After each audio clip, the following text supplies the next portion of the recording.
Hey crafty friends, I'm back with a process video. This is for the Hip Kit Club design team, and this is my second project using the super fun November kits. And my assignment for this project was twofold. It was a main kit only assignment, which I'm actually really starting to enjoy. When I first started doing the main kit only assignments, I was always a little bit like disheartened because I just like I can't do layouts without mixed media, and then I've been playing with a few more textures and now it's super fun. So it was a main kit only assignment. My assignment was to make a wreath design and then also to tell some sort of story about family or gratitude. And again, I'm using the November kits. So I did a few things before I started filming.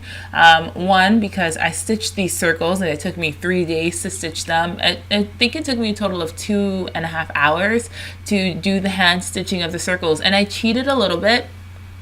I actually drew the circles in my Silhouette Studio, and I let the Silhouette Studio do the dashed lines, so I had the holes punched in for it, so I didn't have to like actually punch those lines out myself, because if I had to do that, then it probably would have taken me a week.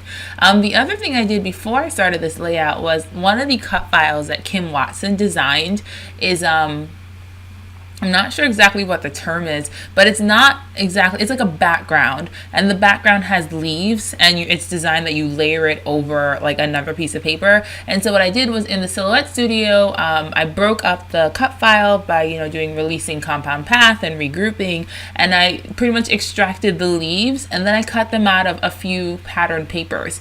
So my stitching I did in pink, yellow, and blue, because if you've seen the November kits, those are like a really strong color palette. It's like pink, yellow, blue, and teal and green. They're beautiful kits, and so I picked those 3 colors and I did my stitching.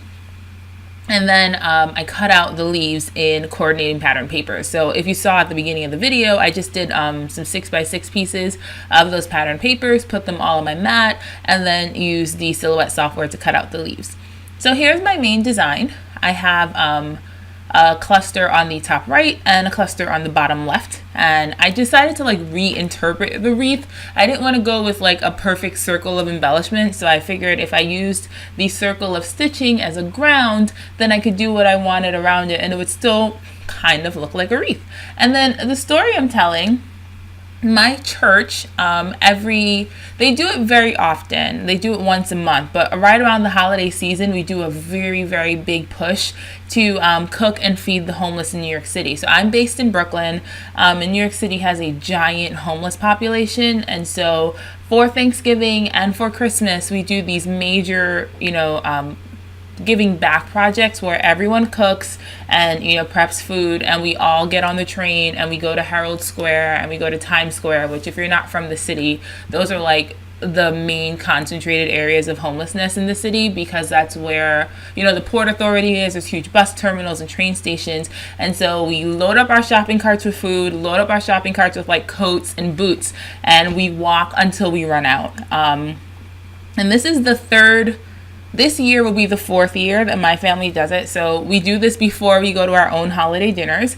I'll go to my mom's house and we'll get up super early and we'll cook and pack it, and then we'll go out and give it out. And it is super rewarding.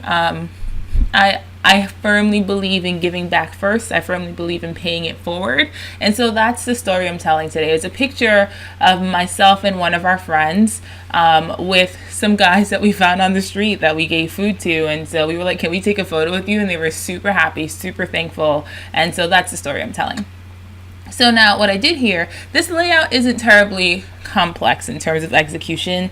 There's no like crazy techniques here, but it's easy enough to replicate that I thought it'd be fun to share with you guys. So what I did at the beginning was I kind of arranged my leaves, so you saw how I scattered it out. I wanted this like giant like burst of leaves, and I actually pulled out the acetate leaves that or Hip Kit exclusive that Kimberly designed.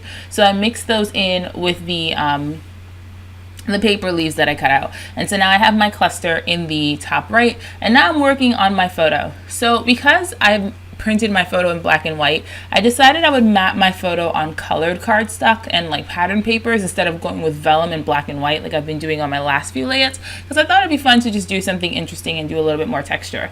The other thing I decided to do was rip everything. I was like, no straight edges, because I figured this layout was pretty fun, and if there was a place where I could just have a bunch of ripped and jagged edges, this would be it.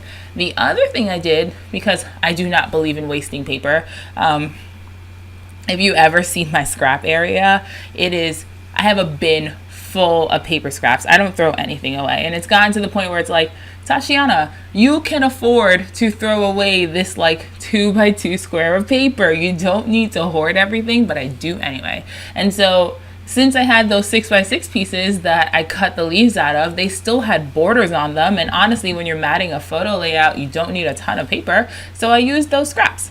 And then I ripped up the edges. I camouflaged the bits of paper that were missing. So what I did my layering, instead of doing like complete rectangles, I did like a corner here, a corner here. And so you just get little peaks of color. And then also, because I used the same papers that I cut my leaves out of, everything matches. Like I don't have to worry about, matching this yellow to this yellow or this pink to this pink. Everything matches because it all went together. And the papers in the main kit were so pretty. Like I loved the October kits because I was like, oh, bright colors. And then I got to the November kits and it was all pastels and like warm, rich tones. And if you know anything about me as a scrapbooker, warm pastels and neutrals are that's my go-to. Like I'll do, some rainbows and I'll do some bright layouts, but my go-to is like warm yellows and pinky corals and teals. So when I opened this kit, I was super excited.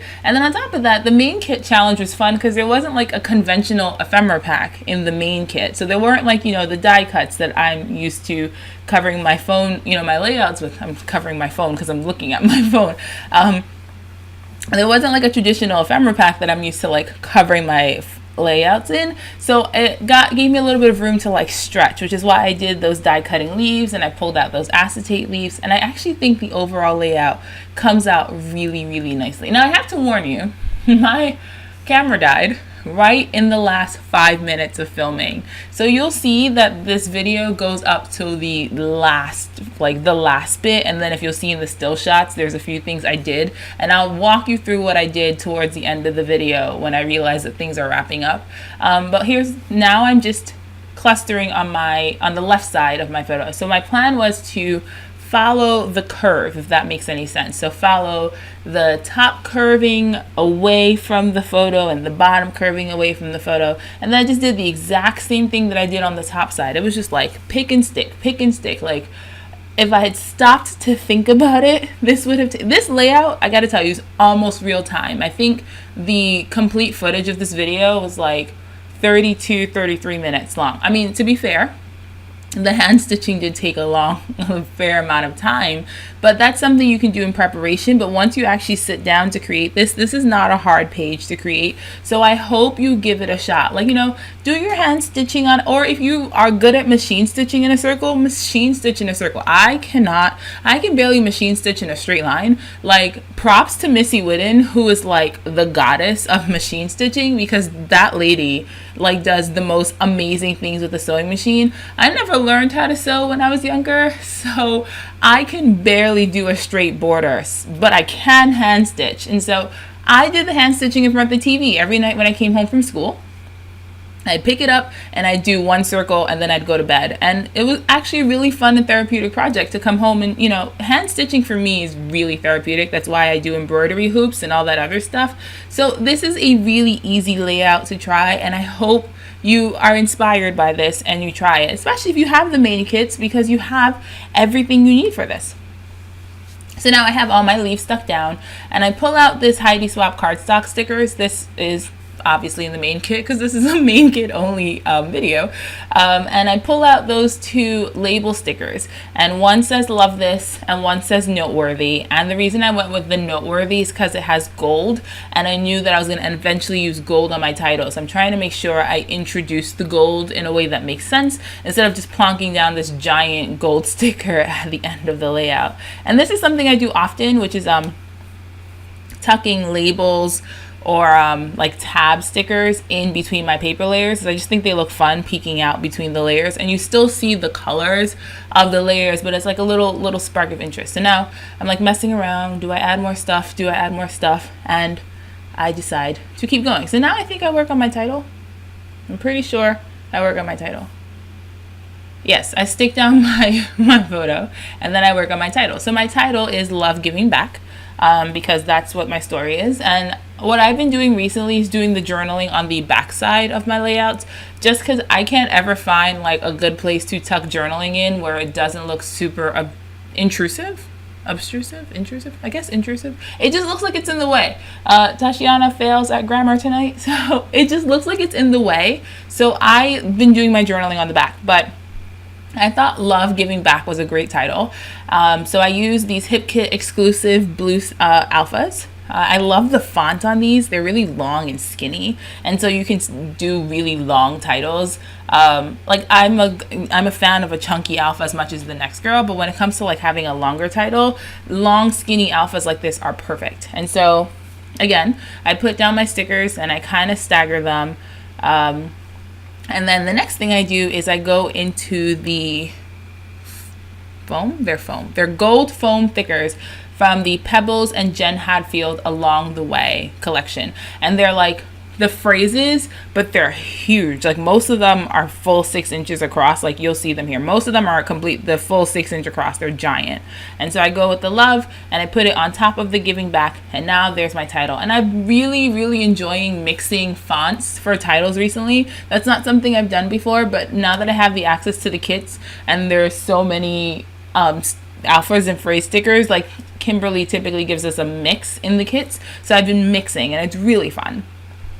And so now what I'm doing is adding more of that foam, because now I had everything nice and flat. Like I had the acetate that was pretty flat and I had the paper that was pretty flat. And now I introduced this new texture. And so my thought process was to balance it out, introduce it everywhere else. So there are these like leaf spriggy things that are in that sticker pack and they work perfectly mixed in with my leaf. So I add about 6 of them.